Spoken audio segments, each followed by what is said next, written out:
dead. That's how people say it.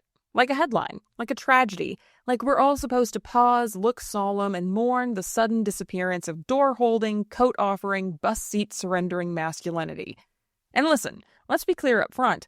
I'm not anti-holding the door for people. I am extremely pro-holding the door for people. I like when people notice each other exist. I like small, ordinary acts of courtesy that make shared spaces a little more bearable. But when people say chivalry is dead, they are almost never talking about politeness. They're talking about power. Because chivalry, in the way it's used today, isn't shorthand just for basic decency. It's shorthand for a set of gendered expectations. Who's supposed to initiate, who's supposed to pay, who's supposed to pursue, and who's supposed to provide, and who's supposed to be grateful for all of that. It's not a manners debate, it's gender roles and chainmail. Here's the thesis. Chivalry is a story that turns hierarchy into romance. It sells control as care, and it makes women's safety and worth feel conditional. We'll start in the present with this episode, with what people mean when they say chivalry is dead and why it hits such a nerve. Then we'll go back to where chivalry actually comes from and what it did. Then we'll come back to the modern afterlife, where the nice guy and the protect women political speech are basically the same script with different costumes. And if you've ever heard, well, if women want equality, then don't expect men to protect you, congratulations, you've met the emotional support version of a medieval code. So yes, people say chivalry is dead. The question is, what are they actually mourning?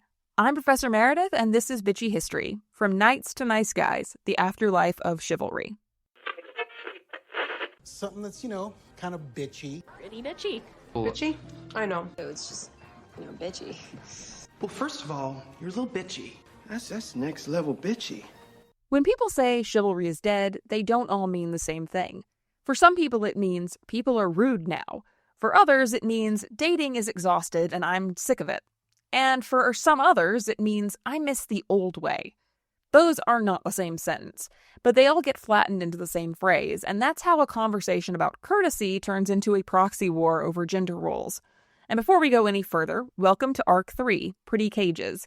This is the part of the season where we stop adjudicating manners and start reading the rule books underneath them. We're not here to rank modern dating etiquette like it's a competitive sport. We're here to look at the systems that decide which behaviors are rewarded, which are punished, and which are framed as natural. In Pretty Cages, we're not just meeting women who scared people by stepping out of line, we're examining the lines themselves. We're looking at how love, honor, protection, and admiration were used to draw boundaries around women's lives, and how those boundaries were sold as gifts instead of restrictions. Because power doesn't always show up as force. Sometimes it shows up as concern. Sometimes it shows up as praise. Sometimes it shows up wrapped in affection and reassurance in the phrase, "This is for your own good." And Chivalry is Dead is one of the cleanest places to watch that logic surface. You can see it in the kinds of pieces that circulate every time this phrase trends. There's the chivalry is dead and that's okay argument. That version is usually pretty straightforward. We're not living in King Arthur's court, women aren't damsels in distress, and being respectful shouldn't mean performing gendered gestures in hope of a reward. If you help someone, you should do it because it's decent, not because you expect something back. That argument isn't radical. It's basically, let's treat each other like adults instead of reenacting medieval cosplay. Then there's the frustration angle. Chivalry isn't dead, it's been absorbed by women.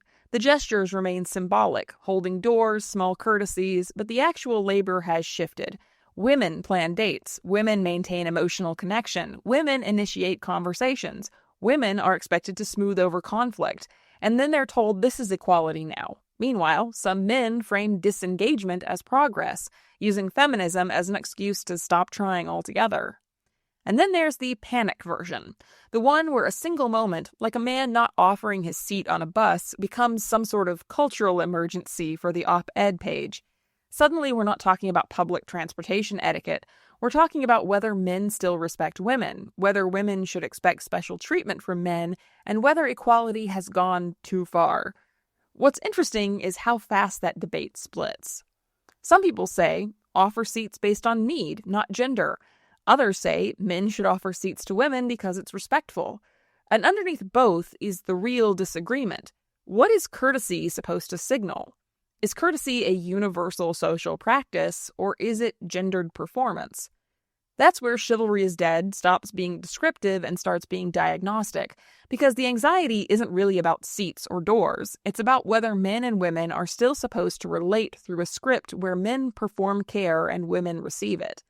And here's the part that actually matters. The problem isn't kindness. The problem is conditional kindness.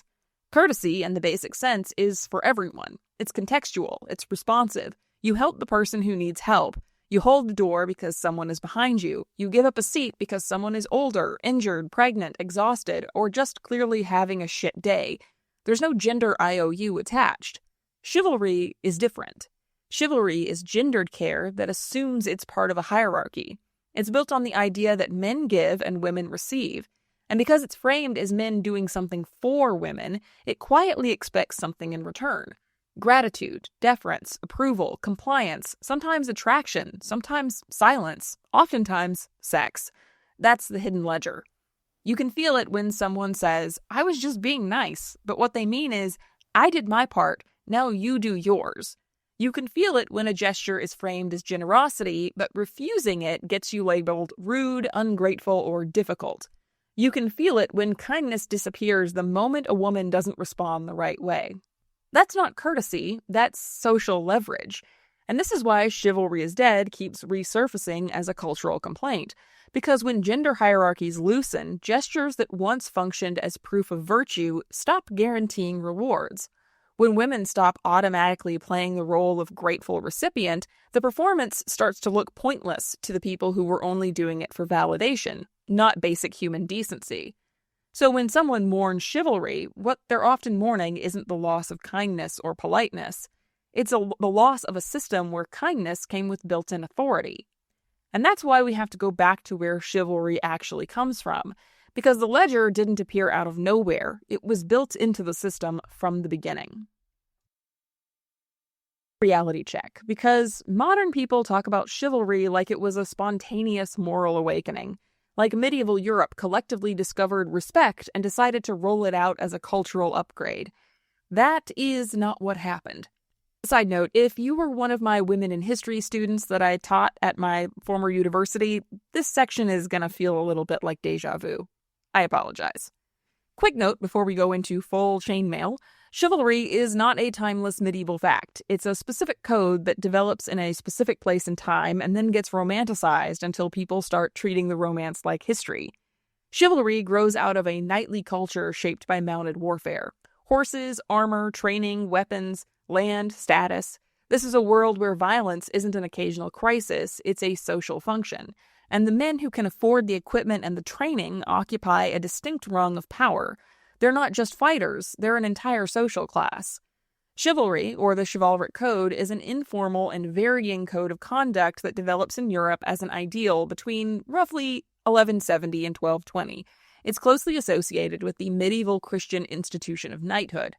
Over time, it gets refined into something broader, emphasizing moral and social virtues. But the refinement is the giveaway of the issue at hand. You don't refine something unless you're trying to make it more acceptable, more respectable to the general public. Because here's the blunt truth that gets lost in all of the shiny armor. In the early medieval world, a knight was not automatically a romantic hero. In many places, he's essentially a professional heavy weapon, a hired thug, a person with the resources to do violence efficiently and the social permission to do it. So the question becomes, how do you turn that person into someone society is supposed to admire? Well, you build a story around them. You build a moral framework that takes a warrior and launders them through piety and manners until they come out looking like nobility. That's what chivalry is. It's not a spontaneous outbreak of manners, it's brand management for a violent elite, a system that teaches domination how to sound virtuous. Claude Williamson, writing in 1919, gives you chivalry in full cathedral lighting. He describes it as something that stirs the heart like the sound of a trumpet. It's a system of ideals, a noble spirit, a kind of grand moral atmosphere that supposedly refines society. Which sounds lovely. It also sounds like propaganda. That's because it is. Because chivalry is a code, a way to moralize power, regulate violence, and create prestige.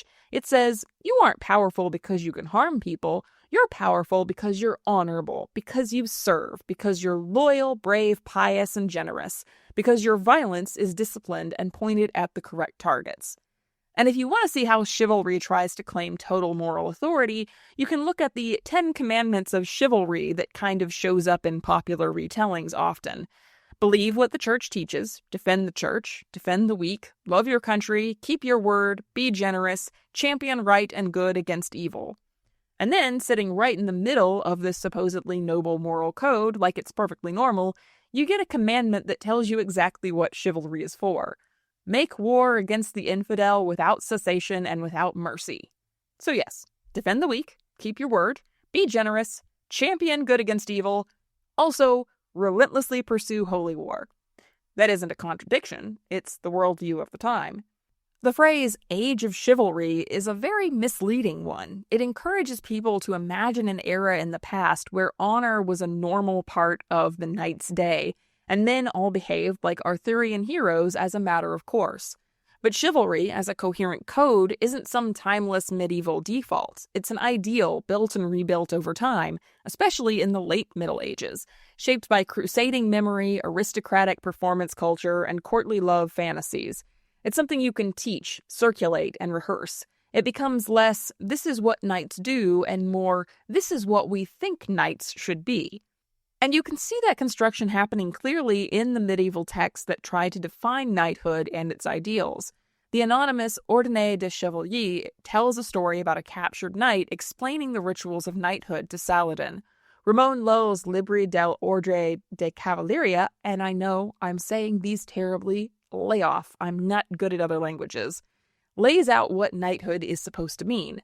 Geoffrey de Charny's Livre de Chivalry emphasizes the qualities and prowess of the knightly life. Different genres, different purposes. Same basic premise. Take a warrior class and give it a moral identity that everyone can admire. Historian Jean-Charles Léonard de Sismondi warns against confusing chivalry with feudalism. Feudalism is the messy reality. Land, obligations, power, corruption, brutality, survival. Chivalry is the ideal world of the Romance writers, especially those in the Arthurian tradition. It's the fantasy overlay that gets applied after the fact, smoothing sharp edges into noble angles. His point is devastatingly simple. Contemporary accounts give you ferocity and corruption amongst nobles, servility among common people, and plenty of ugly realities about the era. Then, after time has passed, poets show up and decorate the same era with dazzling fictions of grace, loyalty, and virtue. Translation, Age of Chivalry is a retrospective glow-up. It's history using a nostalgia TikTok filter. And that's why chivalry keeps drifting through time. Romance writers in the 12th century place the idea all the way back in Charlemagne's era. Later, nostalgia relocates it again, under different kings, in different centuries, in whatever heroic past is just far enough away to be safely romantic. It's always back then, always just out of reach, always located in a past that can't interrupt the fantasy with any receipts. Which means chivalry functions not only as a behavioral code, but as a cultural memory project, a way of rewriting the past to make elite violence look like elite virtue. And once you see that, it's a lot easier to see how this impacted women. Because when honor is currency, someone has to be the thing that's traded. And in chivalric culture, women are made into the living symbols of male honor. This is where chivalry stops being only a battlefield ethic and becomes a social framework. In medieval literature, chivalric ideals cluster around overlapping duties. Mostly duties to fellow Christians and countrymen, duties to God, and duties to women. That's not just a list of virtues, it's an architecture of meaning. It tells knights what their violence and their behavior are meant for and will be rewarded with. Historian Nigel Saul puts it plainly. Chivalry becomes a structuring framework for relations between the sexes, not merely a warrior's code, and he names the tension that makes chivalry such an effective trap. It ritually elevated women, giving them symbolic importance while still keeping them in a really ambivalent position in society, frequently reducing them to objects of desire and appendages for men within society. That ritual elevation is what makes the cage look pretty. Women are praised, served, put on pedestals, treated as ideals and inspirations. In tournaments and stories, they hand out tokens to valiant knights and validate the performance of the joust. But symbolic elevation comes with a cost, because once women represent honor, women become a site of enforcement. Their behavior becomes a boundary line. Their sexuality becomes a family asset. Their reputation becomes social currency that men claim to defend, which conveniently justifies policing their behavior. And here's the thing people don't want to say out loud. Chivalry's obsession with protecting women is often less about women's safety and more about protecting a social order where men define what honor is and who gets to have it. Now, one necessary footnote before we move into the legal and household reality. The Middle Ages are not one uniform place and time, and women's experience are not ever going to be one uniform story. Wealth, class, marriage prospects, religious life, family structure, inheritance patterns, local custom, all of that shaped what life looked like for any given woman. But even when women are symbolically elevated, women are still treated as inferior within the patriarchal and theological frameworks of the period. So on that note, if chivalry and courtly love live most comfortably in the ideal world of literature and performance, what did women's protection actually look like in real life in a world organized around households, property, guardianship, and reputation? So what does protection actually mean if your security as a woman is routed through household structure and legal authority? Because this is the part that modern chivalry nostalgia skips right over. It wants ladies on balconies and noble vows and a knight who only fights for justice and somehow never for profit or politics. But chivalry sat on top of a very real system: property, marriage, guardianship, lineage, reputation, and the everyday machinery of who had legal standing and who didn't. Historian David Herlihy is useful here because he drags us out of the poetry and into the paperwork. Our sources don't always show the internal life of households in detail, but women matter in this story because they're embedded in family structure and property arrangements. They're not optional characters. They're part of how land moves, how families reproduce themselves socially, and how stability gets maintained in a society. And yes, women do appear in documentary records sometimes as landholders, administrators, and transmitters of property in ways that vary across regions and centuries. A woman might manage an estate while a husband is absent. She might negotiate transfers. She might transmit inheritance when male lines break. That's real, it exists, but situational power is not the same thing as structural autonomy. A woman might administer land. She might manage an estate. She might negotiate within family networks. But all of that exists inside a system that treats male authority as the default setting. Her power is contextual, conditional, revocable. And that's why chivalry's language of protecting women is so slippery. It sounds like safety, but it often functions like control. In many systems, women didn't even have the right to bring criminal complaints of their own. And even when a wife wanted to file suit or when someone wanted to sue her, the case could still be routed through her husband's name because the law treated him as the household's public legal face. That's not a technicality, that's the structure. It tells you whose voice counts as legally real.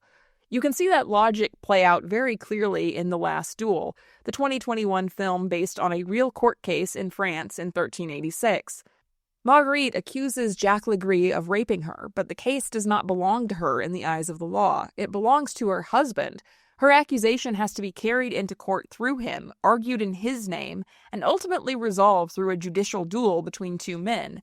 There's a moment early on when Marguerite tells her husband what happened and then has to ask him to take it forward.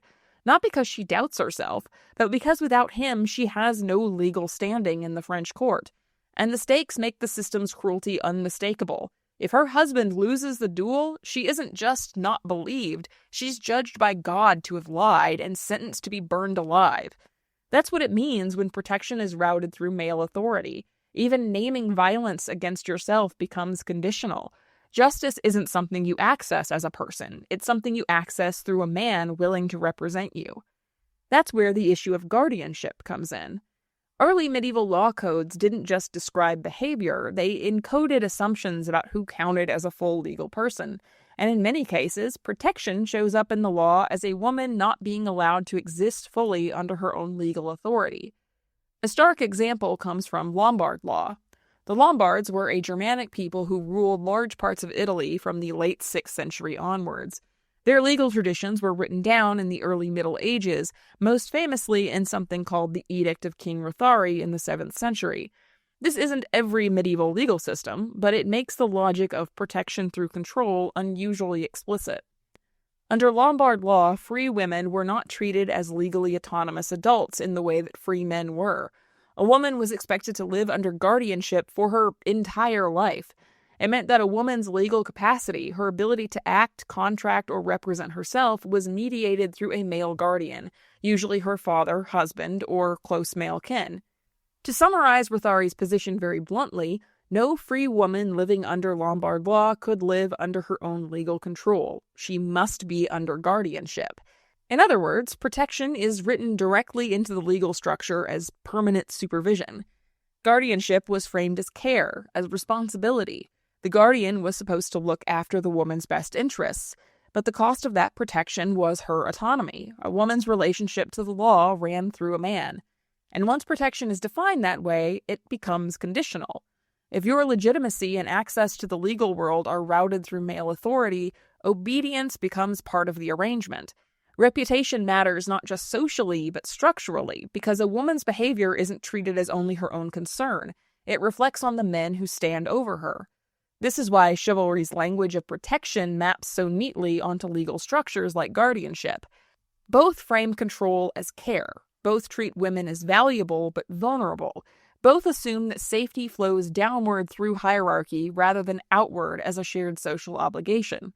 So when chivalry talks about defending women, it's not inventing this logic, it's decorating it. It's giving emotional weight and moral glamour to a system where women's independence is already constrained by law, custom, and kinship structures. And once you see that, the romantic language stops being so romantic. Because protection that requires supervision isn't freedom, it's management. It's the Britney Spears treatment. And that's where honor stops being symbolic and starts becoming disciplinary. If protection is routed through your male guardianship, household order, and family reputation, then women's behavior becomes a public matter. Reputation becomes a tool of governance. Sexuality becomes something that's not just your personal life or your choices in the bedroom, but family asset management. Marriage becomes a system for organizing alliances, inheritance, and legitimacy. This is why honor becomes such a powerful weapon, because honor is not just what a man feels about himself, it's what other men see about him. It's social currency. It's political capital. And in a chivalric culture, men claim to defend women's honor as a way of defending their own. So women's bodies and choices become a site of enforcement. If a woman's sexuality is treated as a family asset, then controlling it is protecting her. If a woman's reputation is treated as a family's public standing, then surveilling her becomes looking out for her. If a woman's mobility threatens household order, then restricting it becomes keeping her safe. And because chivalry wraps this logic in the language of reverence and devotion, it can present discipline as love. It can present hierarchy as romance. It can present surveillance as care. Chivalry didn't invent this structure. It just polished it, made it feel noble. It gave it a story that people wanted to believe, and it turned women into both the symbol of honor and the justification for enforcing it. Which brings us right back to the cage.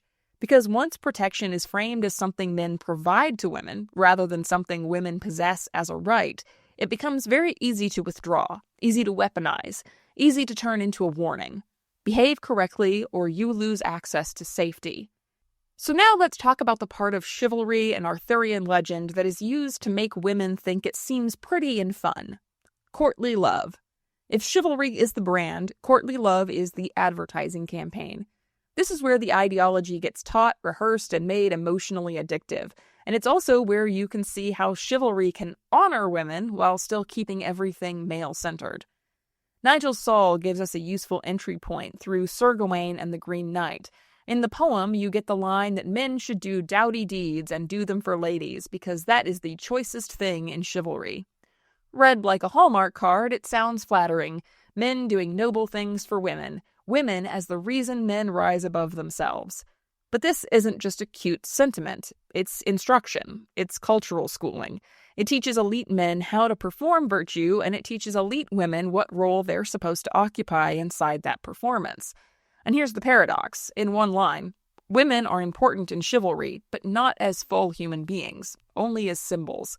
Women matter because they function as a moral alibi. They give the knight's violence a justification that looks refined. They're the proof that the warrior class isn't just predatory. Look, we have a code. We serve. We protect. We are civilized. And how does that get taught generation to generation? Through story, through spectacle, through pageantry. Saul shows how Arthurian romance doesn't just sit on the page. It becomes a template for elite culture. Grand tournaments can be staged as reenactments of romance episodes, with participants taking on the roles and moods of the literary world. And tournaments aren't neutral entertainment. They're theaters where masculinity is trained and rewarded. Women appear in that theater as supporters, prize givers, symbolic participants. You can picture the scene. Banners, armor polished to a shine, a ritualized competition that feels like war without any of the actual gritty chaos. And women positioned as the approving audience. The lady becomes the moral witness, the one for whom deeds are done, the one who confirms the violence is not merely violence, it is a practice of honor. There are even moments in the historical record where women appear as judges in tournaments, but we are reminded that they function as little more than ritual because experienced knights still take the lead in deciding contests. After all, what would a silly woman know about giving out prizes? So women are elevated, but that elevation is carefully bounded. The performance invites women into the spectacle, but it doesn't hand women any structural authority over the system producing it. Women don't control the system, but women are positioned as the symbolic standard by which male virtue is measured. And even in the romances, Saul notes, the lady's personality often remains elusive. She is distant, thinly drawn. The poet's main interest is often in the male suitor's anguish, his longing, his striving for the affection of his lady. In other words, the lady is important as a function. She is the inspiration, the reward, the moral alibi, but she is rarely treated as a full subject with a rich interior life. Chivalry's values remain solidly masculine, rooted in the fighting man's world. So yes, women are elevated, they are praised, they are placed on pedestals. But pedestals are not freedom. They're a stage position assigned to you by someone else. And that's why the romance machine is so effective. It makes the system feel like love while teaching everyone their role inside a hierarchy. Which brings us straight into how the hierarchy becomes a cage for women, even when it looks like admiration. If you want to understand why chivalry persists in modern culture, you have to understand what makes it psychologically sticky. It doesn't present itself as control, it presents itself as care, and that's why it traps women so effectively. The bars are made of compliments. First, the pedestal becomes a prison. You're precious becomes you're fragile, and once you're framed as fragile, your autonomy is treated as reckless. Your independence becomes dangerous. Your ambition becomes unfeminine. The cage doesn't always look like one. Sometimes it looks like someone insisting that they're just looking out for you. Second, gratitude becomes a leash. If protection is framed as a gift men give women, then women are expected to be grateful for that gift. That gratitude is never neutral in a hierarchy. Gratitude becomes compliance. It becomes the expectation that you will respond correctly, that you'll accommodate, that you'll accept the implication behind the gesture, not just the gesture itself. Third, safety becomes conditional. A right doesn't disappear just because you were difficult, but in chivalric logic, protection can be withdrawn when women break the rules. If you don't behave like the right kind of woman, you are treated as no longer deserving of protection. That's not love, that's a contract enforced by threat. Fourth, violence sits in the background as the unspoken threat. The system doesn't always have to say it out loud. The message is embedded. Behave, stay in line, accept the script, and you'll be safe. Deviate, and you're on your own. That logic turns men's violence into a natural force women are responsible for managing through their behavior, which is exactly how victim blaming works. If you want the modern theory for this, it's ambivalent sexism, especially benevolent sexism, the kind that sounds positive, protective, and admiring while still reinforcing women's subordination. This protective paternalism and pedestal narrative functions as a major part of sexist ideology today. In other words, you can still adore someone and cage them. And that's why chivalry isn't just a medieval relic, it's a pattern. It keeps reappearing because it offers a flattering story about hierarchy. Men as noble protectors, women as precious recipients. Everyone trapped in roles that look romantic until you try to step out of them. Which is why the threat version of Chivalry is Dead is so revealing.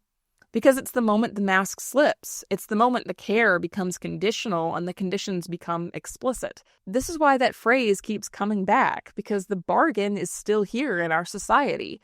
The armor comes off, the horses went away, but the underlying deal, men perform virtue, women reward it, never actually died. It just adapted. It learned to speak the language of modern life. It learned how to sound reasonable. You can see the cleanest version of this in what people now call the nice guy dynamic. The translation is brutally simple. I perform decency, therefore you owe me something. Or as the internet has put it with more honesty than it deserves, I put the nice guy coins in, so sex should fall out. Attention, gratitude, emotional labor, sex, access, validation, silence. It's courtly love with a Venmo request. The medieval knight proves himself through deeds worthy of a lady and expects favor. The modern nice guy proves himself by not being actively awful and expects a payoff. The performance has changed, but the ledger hasn't. Kindness becomes transactional. Decency becomes a down payment. And when the expected return doesn't arrive, the mask slips. That's why I'm a nice guy is so often preceding anger, because the kindness was never unconditional. It was a strategy to get into your pants. The same logic shows up in workplaces, just with better vocabulary and fewer fedoras. Here, chivalry becomes protection. Women are protected from high-risk assignments, protected from travel, protected from leadership roles that might be stressful or politically messy, protected from the kinds of responsibility that lead to advancement and authority. It's framed as care and protection. It feels polite, but functionally it just keeps women out of power. If we're just looking out for you consistently results in fewer opportunities, less visibility, and slower advancement, that's not protection, it's containment. And then there's politics, where chivalry's afterlife becomes much more explicit. We protect women gets used to justify controlling women's choices, their bodies, their mobility, their access to healthcare, their participation in public life. Protection language becomes the moral wrapper for restriction. It sounds noble, it sounds caring, and it makes opposition sound cruel. After all, who could be against protecting women? But protection without consent isn't protection. It's a jail cell. Which brings us to the sharpest, ugliest version of the phrase, the one you can hear humming under a lot of modern discourse. If chivalry is dead, don't expect us to look after you. Sometimes it's said directly, sometimes it's implied, sometimes it shows up as a shrug. Well, this is what happens when women want equality. You can't have it both ways. Men aren't going to help you anymore. What's being implied there is not inconvenience, it's harm. The logic is coercive. If women refuse the gender script, then men are absolved of responsibility for women's safety. Violence becomes framed as the natural consequence of women stepping out of line, rather than a moral failure of the people committing the harm. That's not nostalgia, that's discipline. That's why these seemingly trivial flashpoints like the bus seat debate matters. A question about etiquette turns into a referendum on gender roles. Should seats be offered based on need or gender? Does equality mean gender-neutral courtesy? Or does refusing chivalric gestures mean women are forfeiting something more than politeness? Those flashpoints matter because they reveal the fault lines in society. Manners discourse becomes gender order discourse almost instantly. The anxiety isn't about seats or doors. It's about whether women still accept the bargain. And here's the part we have to name clearly, without hedging. When someone says chivalry is dead and then implies that harm is what happens next, that's not a lament, that's a warning. It's an attempt to reattach women's safety to women's obedience. Accept the hierarchy or accept the risk. That's why this phrase keeps resurfacing, because as long as people want to believe that care should come with authority, chivalry will keep finding new costumes. But once you see the bargain for what it is, it loses its power, because safety is not a reward, respect is not a transaction, and kindness that disappears the moment it isn't rewarded was never kindness to begin with. So here's where we land. Chivalry isn't kindness. It's hierarchy wearing a tux. It's a system that takes unequal power, dresses it up as romance, and calls it love. It flatters women while limiting them, and it flatters men by turning authority into virtue. We don't need chivalry to have decency. We don't need gendered scripts to have care. We don't need protection bargains to have a functioning society. Keep courtesy, bury the gender contract. Help people based on need, not gender. Offer care without expecting compliance in return. Love people as equals, not as dependents or proof of your own goodness. If this episode hits home or made you rethink a phrase you've heard 100 times, make sure you're subscribed wherever you get your podcasts. Share it with someone who still thinks chivalry is just about manners and not power. That's how this project survives and how these conversations keep going.